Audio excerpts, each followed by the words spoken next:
Hello everyone, welcome to HSCB and initiative of iExamBee। तो स्वागत है आपका हमारे इस वीडियो में। थंबनेल देखकर आप पहचान ही गए होंगे, आप जान गए होंगे कि ये वीडियो जो है हमारी वो किस बारे में होने वाली है। तो वीडियो जो है हमारी वो होने वाली है एसएससी सीजीएल टीयर 2 का जो भी एग्जाम खत्म हुआ है उसके बारे में। ठीक है, एग्जाम खत्म हो चुका है। 7 तारीख को आपका लास्ट एग्जाम था, होली थी 8 तारीख की। होली आप अच्छे से मना चुके होंगे एग्जाम देने के बाद। और आज मैं आपको ये बताने वाला हूं कि क्या आपका सेफ स्कोर रहा है, कितने क्वेश्चन आप कर आए हैं, और उसमें से क्या बिल्कुल जहां से आप इस एग्जाम के बारे में आगे सोच सकते हैं, बाकी एग्जाम्स को आप थोड़ा सा लाइट ले सकते हैं अगर आपके इतने क्वेश्चन आए हैं, या फिर अपनी प्रिपरेशन जो है वो 23 के लिए करनी है या कैसे करनी है। ये सारे जो आपके थॉट्स हैं आपके मन में चल रहे हैं वो थोड़े यहां से क्लियर जो है वो हो जाएंगे। ठीक है, तो बात करते हैं एनालिसिस की। कुछ पॉइंट्स हैं जिनके बारे में यहां आपसे मैं बात करना चाहूंगा।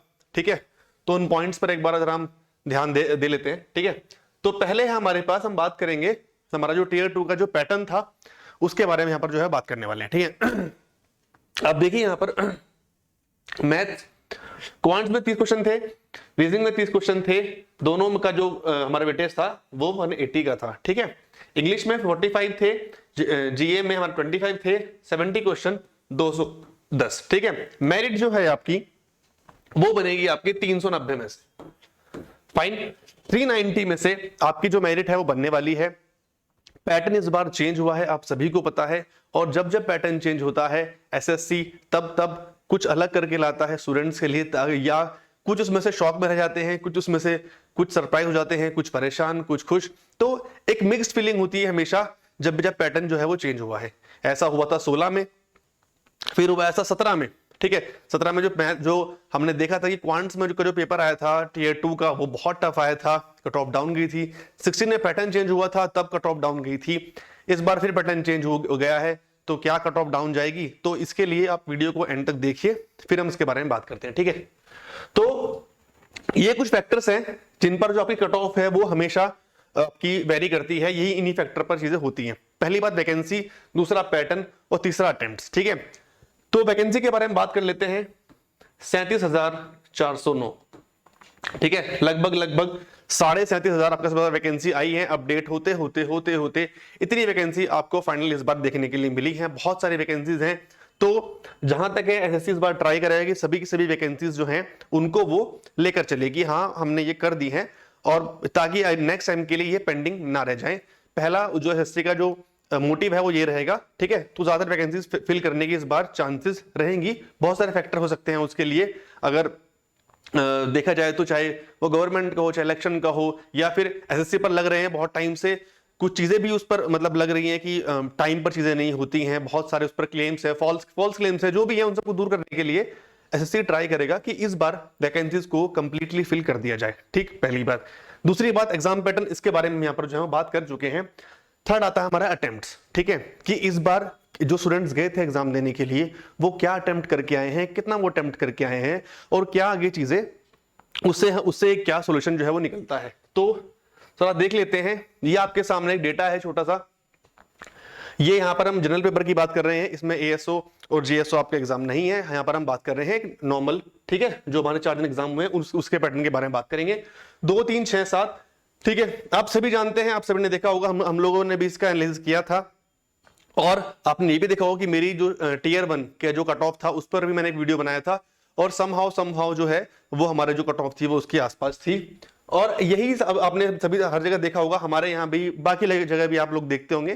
तो इस बार क्वांट्स जो थी वो कंपैरेटिवली इजी थी। ठीक है, 30 सवाल थे आपके यहाँ पे क्वांट्स में, और कितने जो एवरेज, जो यहाँ पर एवरेज अटेम्प्ट्स हैं हम उनकी बात कर रहे हैं। ठीक है, ये बात हो रही है यहाँ पर एवरेज अटेम्प्ट्स जो स्टूडेंट्स ने किए हैं पेपर को देखते हुए। ठीक है, तो 30 में से भाई 25 से 28, ठीक है, 26 से 29, तो यही था। मतलब क्योंकि क्वांट्स का जो रहा है चारों दिन वो लगभग सेम रहा है, और थोड़ा इजी लेवल रहा है इस बार क्वांट्स का। ठीक है, तो चारों दिन यही रहा है कि 25 से 28 के आसपास तक इतना जो है वो सभी लोग करके आए हैं। ठीक है, रीजनिंग पर आते हैं।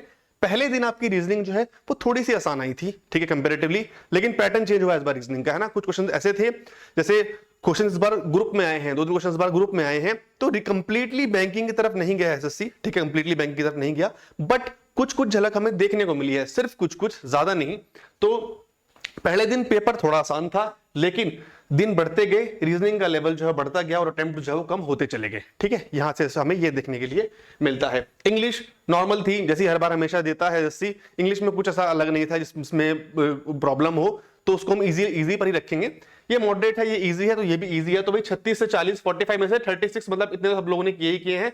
40 तक, 42 तक, 43 तक भी लोगों के अटेम्प्ट जो है वो गए हैं इस दिन इंग्लिश में। ठीक है, और बात करते हैं जीए की।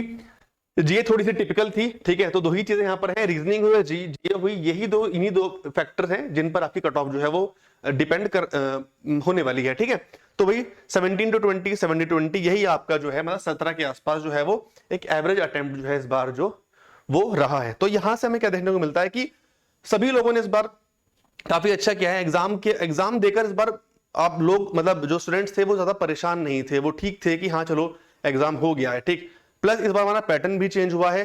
तो अगर हम यहाँ पर इसका अगर हम देखें, इसके आइडिया लें यहाँ पर, लेकिन ये एवरेज अटेम्प्ट का मतलब ये नहीं कि आपने इतने कर दिए तो ठीक है, आपकी एक्यूरेसी भी बहुत मैटर करती है। ठीक है, आपकी एक्यूरेसी बहुत मैटर करती है। तो 25, 25, 36, 17 अगर हम एक इसका एवरेज लेकर चले यहाँ पर, ठीक है, अटेम्प्ट में आते हैं। ठीक है, 25, 25, 36 और 17। ठीक है, ये बैठता आपका, ठीक, 103 के आसपास ही आपका ये बैठ रहा है कि इतने अटेम्प्ट जो हैं वो आपके वो एवरेज अटेम्प्ट जो रहे हैं, मतलब 100 के आसपास जो इस बार वो एवरेज अटेम्प्ट जो वो दिखा रहा है 100, 98, 99। ठीक है, इतने आपके जो एवरेज अटेम्प्ट वो दिखा रहा है। तो इससे आपको आइडिया लग गया होगा कि अगर 100 के आसपास अगर आप क्वेश्चन करके आए हैं तो डेफिनेटली आप उसको कि मतलब कि जॉब तो आपको मिल ही जाएगी। तो उसके लिए आप उतना परेशान होने की आपको जरूरत नहीं है कि 100 तक आपकी चीजें हैं वो हो जाएंगी। प्लस इसका अगर हम 90% एक्यूरेसी करें तो यही हमारा बैठेगा भाई 98, 99 के आसपास। ठीक है, इसको जरा मैं यहां पर, ठीक, तो वही है कि अगर आपके बात कर लेते हैं कि कितने अटेम्प्ट आपके सेफ रहे हैं और कितने आप इसमें कितने पर आपको जो चीजें वो जा सकती हैं। ठीक है, तो अगर 3 नंबर के क्वेश्चन है तो वही देखो आप 95, 100, अगर 100 प्लस है आपके तो आपको परेशान होने की बिल्कुल जरूरत नहीं है। 100 प्लस है तो आपके जो इस बार सिलेक्शन है वो इसमें हो ही जाएगा। लेकिन अगर बात हम करें यहाँ पर कि जो बाकी जो स्टूडेंट्स हैं जिनका थोड़ा बहुत जो पैच है, थोड़ा बहुत वो एग्जाम जो है वो ऊपर नीचे हो गया है, तो वो क्या है, तो यहाँ पर क्या है 260 प्लस -10। ठीक है, अगर आपके इतने नंबर बैठ रहे हैं, मतलब इतने क्वेश्चन अगर आपके ठीक है, ठीक है, अगर आपके इतने क्वेश्चन यहाँ पर बैठ रहे हैं तो आपको यहाँ पर परेशान होने की जरूरत जो नहीं है। ठीक है, 260 का मतलब कितना होता है कि 85 के आसपास। ठीक है, ठीक है, तो 85 के आसपास या फिर 90 किसको बोल सकते हैं। ठीक है, 85 और 90 के आसपास अगर आप क्वेश्चन करके आए हैं, मतलब एक्यूरेसी के बाद मैं आपको बता रहा हूं। ठीक है, एक्यूरेसी के बाद बता रहा हूं, तो 260 प्लस -10 यही आपकी कट ऑफ जो है वो जाने वाली है। उससे आप परेशान मत होइए। अगर आपने इतना कर लिया है तो ये आपके लिए मतलब ये वो चीज के लिए है कि आप परेशान ना हो। ठीक है, मैं ये नहीं कह रहा हूं कि आप मत पढ़िए, इतनी चीजें जा सकती हैं, क्योंकि आपका भी जब अभी जिनकी अगर एज बाकी है तो 20 से चल का एग्जाम दे रहे होंगे या फिर 23 के लिए भी बहुत लोग जो है वो तैयारी कर रहे होंगे। लेकिन जो लोग जिनका लास्ट अटेम्प्ट है, जो कुछ कर ही नहीं सकते हैं, जो बिल्कुल इनके हाथ में कुछ भी नहीं है, तो वो सिर्फ इससे आप थोड़ा आइडिया लगा सकते हैं। एक होप है आपके पास कि इतनी चीजें आपके लिए जा सकती हैं। 260 प्लस -10 यही आपकी कट ऑफ जो है इस बार वो जाने वाली है, चाहे आपका कंप्यूटर हो चाहे टाइपिंग हो। ठीक है, कंप्यूटर का भी इस बार पेपर जो था वो इतना वो टफ नहीं आया था कि उसके लिए ये सुनने में आई थी कि कंप्यूटर में क्या होगा क्या नहीं होगा। 20 सवाल थे तो वही 12 से 15 उसमें थे वो ड्यूएबल थे, है ना, 12 से 15 क्वेश्चन आपके वो ड्यूएबल थे, तो उसको भी आप इजीली क्वालिफाई कर सकते हैं। इतना टफ एग्जाम जो कंप्यूटर का नहीं था। टाइपिंग में है, टाइपिंग में हमेशा आप लोगों को इश्यू रहता है कि टाइपिंग में क्या होगा क्या नहीं होगा, क्योंकि कब वो यही बोलते हैं कि कीबोर्ड खराब है, वो स्क्रीन नहीं चल रही है, तो वो तो देखो एसएससी में हमेशा होता ही है, तो उसके लिए तो कुछ कर नहीं सकते हैं। इसीलिए जब आपको हमेशा बोला जाता है कि जब भी आप टाइपिंग करें तो हमेशा पुराने कीबोर्ड से टाइपिंग करें। आपको उस चीज के लिए प्रिपेयर हमेशा होना ही होना होता है, क्योंकि टाइपिंग आपके हाथ में नहीं है, वो गैजेट्स आपके हाथ में नहीं है, आपके हाथ में वो स्क्रीन नहीं है, बट जो पढ़ना है वो आपके हाथ में है। ठीक है, तो यही था मेरी साइड से इस वीडियो में कि इतना आप इसको लेके चल सकते हैं। 260 के आसपास आपकी कट ऑफ जाएगी। ठीक है, और आप देख सकते हैं, मतलब मैं फिर आपको बताऊंगा कि वीडियो जो पहले आई थी टियर 1 के लिए, वहां ही मैंने आपको कट ऑफ बताई थी, तो यहां से भी आप इसको देख सकते हैं। ठीक है, तो मिलते हैं फिर एक नेक्स्ट वीडियो में, तब तक के लिए आप पढ़ाई कीजिए अच्छे से। सीजीएल का आपका एग्जाम चल रहा है, उसके लिए अच्छे से प्रिपेयर कीजिए, और 2023 भी आने वाला है, उसके लिए आप अभी से अपनी तैयारी को स्टार्ट कर दीजिए। तो मिलते हैं फिर एक नेक्स्ट वीडियो में, तब तक के लिए all the best and thank you.